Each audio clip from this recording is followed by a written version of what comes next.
अस्सलाम वालेकुम नाज़रीन, गुलिस्तान न्यूज़ देख रहे हैं आप। अभी तक का ताज़ा उर्दू खबरनामा लेकर आपका मेज़बान ज़ुहूर लोलाबी आपकी खिदमत में हाजिर। तफसीलात से पहले सुर्खियों पर एक नज़र।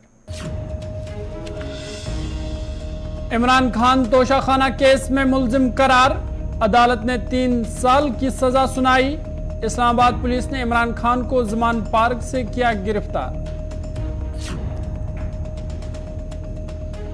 राजौरी में मिलिटेंट और फोर्स एहलकारों के बीच झड़प जारी, फायरिंग के तबादले में एक मिलिटेंट हलाक। सिक्योरिटी फोर्स ने पूरे इलाके को लिया मुहासरे में।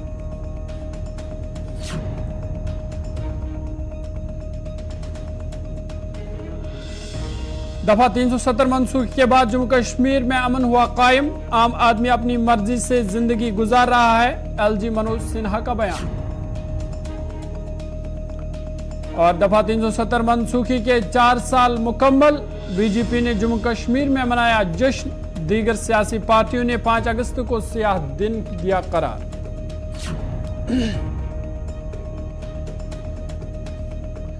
सुर्खियों के बाद खबरें तफसीलात के साथ। इस्लामाबाद की अदालत ने तोशाखाना मामले में पाकिस्तान के साबिक वज़ीर आज़म और पीटीआई चेयरमैन इमरान खान को 3 साल कैद की सजा सुनाई है। इस्लामाबाद की जिला अदालत के जज हुमायूं दिलावर ने तोशाखाना मामले में साबिक वज़ीर आज़म इमरान खान पर लगे इल्ज़ामात को दुरुस्त करार दिया और उनको 3 साल कैद और 1 लाख जुर्माने की सजा सुनाई। जज हुमायूं दिलावर ने इमरान खान को गलत अमल का मुर्तकिब करार दिया। वहीं पाकिस्तान इलेक्शन कमीशन ने इस सजा पर रद्द-ए-अमल देते हुए कहा कि अदालत के इस फैसले के बाद साबिक वज़ीर आज़म 5 साल तक इलेक्शन नहीं लड़ सकते। वो कानूनी तौर पर इंतखाबात के लिए 5 बरस तक नाअहल करार पाएंगे। सजा के ऐलान के बाद ही इमरान खान को लाहौर के ज़मान पार्क में वाक़ा उनके घर से गिरफ्तार कर लिया गया है। वाज़ेह है कि इससे कबल 9 मई को साबिक वज़ीर आज़म की गिरफ्तारी के बाद पाकिस्तान के मुख्तलिफ इलाकों में बड़े पैमाने पर फसादात फूट पड़े थे, जिनमें मुतअद्दिद अफराद हलाक हो गए थे।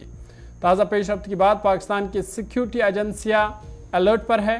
पाकिस्तान के कानून के मुताबिक इमरान खान के पास यह हक है कि वो इस सज़ा के खिलाफ आला अदालतों से रुजू कर सकते हैं और इस फैसले को चैलेंज कर सकते हैं।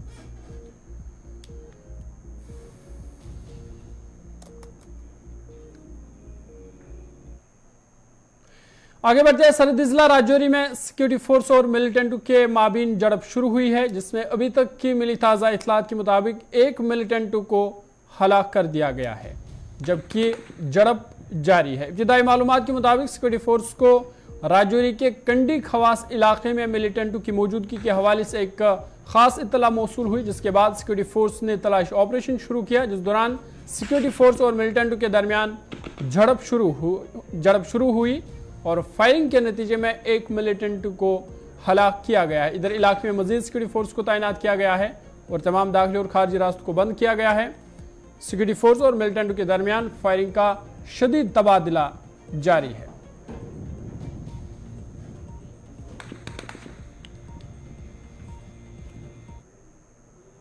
सीधा आपको राजौरी लिए चलेंगे, जहां हमारे नुमाइंदे जमशीद हमारे साथ है। जमशीद, बहुत बहुत शुक्रिया ज्वाइन करने के लिए। जिस तरह से हम तस्वीरों में भी सुन पा रहे हैं कि फायरिंग का तबादला हो रहा है, धड़ाधड़ फायरिंग हो रही है, तो क्या यही सूरत हाल अभी भी है? दोनों अतराफ से फायरिंग का तबादला अभी भी जारी है?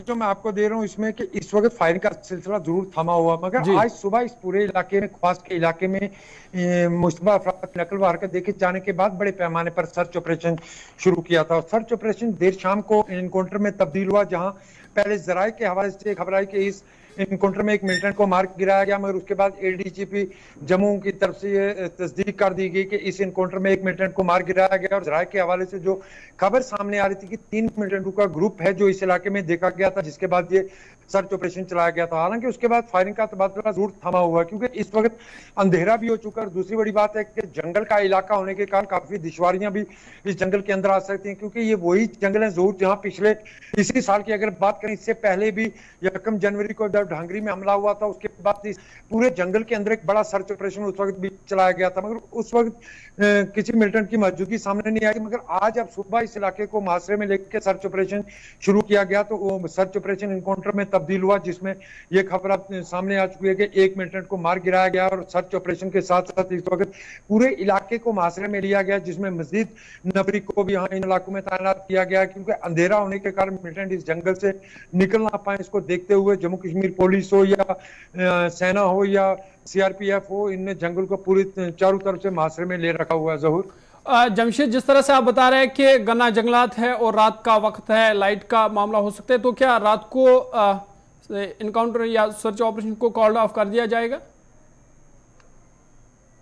जरूर कॉल ऑफ नहीं किया जाएगा, इस इलाके को मुहासरे में जरूर लिया जाएगा, क्योंकि जिस तरह मैं बता रहा हूँ जंगल का इलाका है, यहाँ गाड़ियां भी नहीं पहुंच पाएंगी। जिस तरह देखा जाता है कि लाइटिंग का इस्तेमाल किया जाता है, मगर यहाँ वो चीजें भी देखने को नहीं मिल सकती। उसकी बड़ी वजह है कि पहाड़ी इलाका और साथ में जंगल का इलाका होने के कारण यहाँ बहुत सारी दुश्वारियां रहती हैं, जिसके चलते हम ये मान के चल सकते हैं कि रात भर इस जंगल को मुहासरे में रखा जाएगा। अगर उसके बीच भी अगर कहीं आमना सामना होता है तो तब भी दोबारा इनकाउंटर देखने को मिल सकता है। मगर इस वक्त जो हमारे पास जो खबर है उसमें यही है कि इसके बाद फायरिंग का सिलसिला जरूर हम आज रात को जिस तरह अंधेरा हो चुका है, इसके बाद इस जंगल को पूरा मुहासरे में लिया जाएगा चारों तरफ से, और सुबह हो सकता है दोबारा अगर मिलिटेंट की तलाश का अगर निकल ना पाए तो दोबारा इनकाउंटर का सिलसिला जरूर देखने को मिल सकता है, क्योंकि ये जराये के हवाले से खबर सामने आ रही है कि इस जंगल के अंदर 3 के करीब मिलिटेंट मौजूद हैं। ज़हूर जमशेद, जो एक मिलिटेंट हलाक हुआ है, क्या अभी तक उसकी शिनाख्त हो पाई है कि किस तंजीम से वो वाबस्ता है? और अभी तक इस मिलिटेंट की शिनाख्त या किस तंजीम से कहना बहुत मुश्किल होगा, क्योंकि जिस तरह मैं बता रहा हूँ कि घना जंगल, दूर दराज का इलाका, राजौरी से तकरीबन 90 से 100 किलोमीटर दूर इलाका पड़ता है, एक पसमंदा सा इलाका है और घना जंगल है इस इलाके में। यहाँ तक पहुंचना भी बहुत सारी दुश्वारियां हैं, और मिलिटेंट की डेड बॉडी रिकवर हुई या नहीं हुई, अभी तक जराये के हवाले से एक खबर भी सामने नहीं है कि उसकी बॉडी को रिकवर कर लिया गया या नहीं कर लिया गया। मैं जिस तरह बता रहा हूँ सुबह तक पूरा इसमें तफसील आ जाएगी कि मिलिटेंट किस तंजीम से था, कहाँ से ये लोग यहाँ पहुंचे थे, पूरी तस्वीर जो है ये सुबह तक ही साफ हो पाएगी। इस वक्त इस हवाले से कुछ कहना बहुत ज्यादा मुश्किल है। चलिए जमशेद, बहुत बहुत शुक्रिया तफसीलात फराम करने के लिए। राजौरी से हमारे नुमाइंदे जमशेद तफसील फराम कर रही थी, तो इनका कहना था कि कंडी खवास इलाके में ये इनकाउंटर शुरू हुआ है, जहां आज सुबह से ही मशकूक अफराद की नकलो हरकत देखी गई, जिसके बाद लगातार सिक्योरिटी फोर्स का सर्च ऑपरेशन जारी था और शाम होते होते ये सर्च ऑपरेशन इनकाउंटर में तब्दील हुआ, जिस दौरान दोनों अतराफ की जानिब से गोलियों का तबादला शुरू हुआ। और अभी तक जो है इस इनकाउंटर में एक मिलिटेंट हलाक हुआ है। ताहम इस वक्त ताज़ा अपडेट यह है कि अभी गोलियों का जो तबादला है वो थम सा गया है, खामोशी है। ताहम फिलहाल इलाके में अभी लगातार सर्च ऑपरेशन जारी है।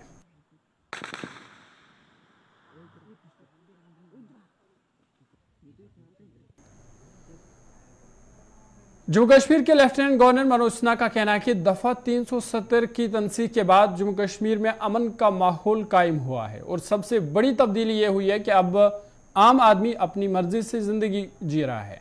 उन्होंने कहा कि सड़कों पर तशद्दुद खत्म हुआ है और तालीमी इदारों के बंद होने का दौर भी खत्म हुआ है, वो अब माजी का हिस्सा बन चुका है।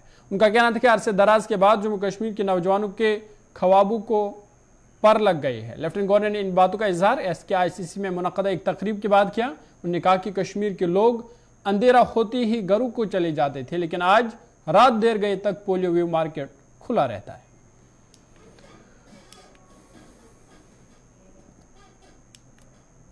स्वाभाविक रूप से सबसे बड़ा बदलाव ये हुआ है कि अब जम्मू कश्मीर का आम आदमी अपनी मर्जी से जी रहा है।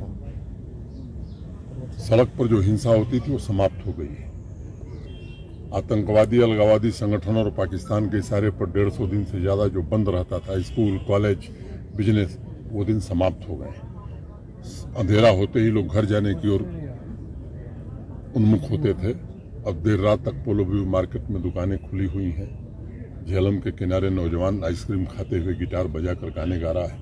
ये बड़ा बदलाव है जो मैं समझता हूँ कि लंबे समय बाद जम्मू कश्मीर के युवाओं के सपने को पंख लगा है, और वो आने वाले दिनों में देश में बाकी राज्यों का जो योगदान है उससे कम योगदान जम्मू कश्मीर का नहीं होगा। और मुझे लगता है कि जैसे अतीत जम्मू कश्मीर का बहुत ही उज्जवल रहा है। शारदा पीठ के नाते दुनिया को ज्ञान और भाईचारा सिखाने वाला क्षेत्र रहा है। फिर से जम्मू कश्मीर अपना वो गौरव प्राप्त करेगा। जम्मू कश्मीर बीजेपी के सदर रविंदर रैना ने कहा कि दफा 370 मनसूखी के बाद समाज के हर तबके के साथ इंसाफ हुआ है। उन्होंने कहा कि सबको बराबर हुकूक मिले। मोदी हुकूमत में सबका फायदा हुआ है। बीजेपी सबका साथ, सबका विकास और सबके विश्वास के मिशन पर काम कर रही है। पूरे जम्मू कश्मीर में चाहे हमारे गुजर बकरवाल भाई हों, गद्दी सीपी हों, शीना हों, ओबीसी कम्युनिटी के लोग हों, विस्थापित हों, रेफ्यूजीज हों, वेस्ट पाकिस्तानी रेफ्यूजीज हों, समाज के हर वर्ग का भला मोदी साहब ने किया है। सबका साथ, सबका विकास और सबका विश्वास, इस मिशन के साथ हमेशा मोदी साहब ने काम किया है। जम्मू कश्मीर में चाहे गुजर बकरवाल हों, पहाड़ी कबीले के लोग हों, ओबीसी हों, चाहे रेफ्यूजीज हों, कश्मीर के हों, जम्मू के हों, रजौरी, पुंछ, डोडा, किश्तवाड़, रामबन, जम्मू, सांबा, कठुआ, उधमपुर हो, हर शख्स हमारा है और मोदी साहब ने सबका भला किया है, एक साथ सबको लिया है। खबरनामा जारी है। वक्त है छोटे से ब्रेक का। ब्रेक के बाद जल्द हाजिर होंगे।